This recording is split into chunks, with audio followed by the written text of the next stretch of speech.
है जन प्रहार और मैं हूं आपके साथ रोश। कोरोना संक्रमण के इलाज के लिए सरकार ने देश के प्राचीनतम चिकित्सा पद्धति आयुर्वेद को मान्यता देकर इस महामारी से निपटने की दिशा में महत्वपूर्ण कदम उठाया है। स्वास्थ्य मंत्रालय ने इसके लिए तौर तरीकों संबंधी जो दिशा निर्देश जारी किए हैं, उनसे अब पूरे देश में आयुर्वेद चिकित्सा पद्धति से भी कोरोना का इलाज संभव हो सकेगा। पिछले 6 महीने के दौरान कोरोना संक्रमितों के इलाज के लिए सिर्फ एलोपैथिक चिकित्सा पद्धति पर ही निर्भरता बनी हुई है। चाहे संक्रमण हल्का हो या ज्यादा, हर मरीज को तय नियमों के मुताबिक सरकारी, निजी अस्पतालों और एकांतवास में भेजा जा रहा था। इससे लोगों के मन में खौफ ज्यादा बनता गया और लोग बीमारी को छुपाने लगे। हालांकि सरकार होम्योपैथिक चिकित्सा पद्धति को भी इस तरह की मान्यता दे चुकी है। देश में भी जिस तरह से लाखों लोग संक्रमण का सामना करते रहे, उसमें सिर्फ एक चिकित्सा पद्धति के बूते हालात से निपट पाना संभव नहीं है। दरअसल महामारी घोषणा होने के बाद भारत सहित दुनिया के तमाम देशों के समक्ष विश्व स्वास्थ्य संगठन WHO के दिशा निर्देशों के अनुरूप चलने की जो बाध्यता दी गई, जिसके बाद भारत में देसी चिकित्सा पद्धतियों को कोई तवज्जो नहीं मिली। हालांकि लोग शरीर की प्रतिरोधक क्षमता बढ़ाने के लिए देसी नुस्खों का प्रयोग करते रहे और इसमें कोई संदेह नहीं है कि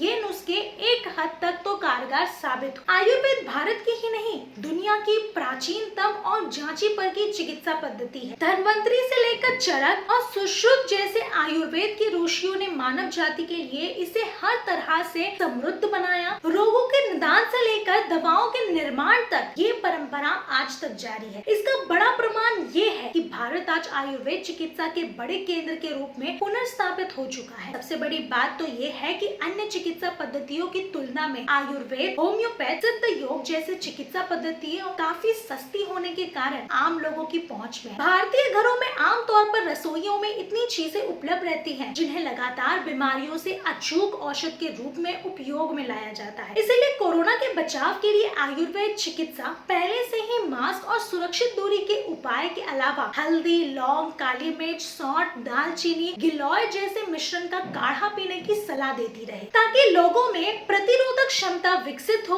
और वे संक्रमण से बचे रहें। ये आयुर्वेद में विकास का ही परिणाम रहा है कि देश में करोड़ों लोगों ने इस तरह के उपायों को अपनाया और अपनी रक्षा। भारत की बड़ी आबादी ऐसी है जो अंग्रेजी चिकित्सा पद्धति का खर्च नहीं उठा सकती। सबने देखा है कि जिन कोरोना मरीजों को सरकारी अस्पतालों में जगह नहीं मिली और वे निजी अस्पतालों की ओर भागने को मजबूर होना पड़ा, उन्हें जान बचाने के लिए लाखों रुपए फूकने पड़े। इसमें ज्यादातर मामले तो ऐसे मिल जाएंगे जिनमें संक्रमण बहुत ही मामूली रहा, लेकिन फिर भी अस्पतालों ने जेब खाली करने में कोई कसर नहीं छोड़ी। ऐसे में जब कानूनन सिर्फ एक ही चिकित्सा पद्धति से इलाज करवाने को मजबूरी हो, तो किया भी क्या जा सकता है। लेकिन अब कोरोना से जंग में आयुर्वेद की अहमियत को मान्यता मिल जाने से लोग बहुत ही सस्ते में अपना इलाज करवा सकेंगे। हालांकि आयुर्वेद का इलाज फिलहाल सिर्फ हल्के और मध्यम श्रेणी के संक्रमितों के लिए ही है। गंभीर मामलों में इलाज एलोपैथिक चिकित्सा पद्धति के कोविड अस्पतालों में ही होगा। कोरोना का टीका आएगा तब आएगा, लेकिन तब तक और उसके बाद भी कोरोना से जंग में आयुर्वेद ही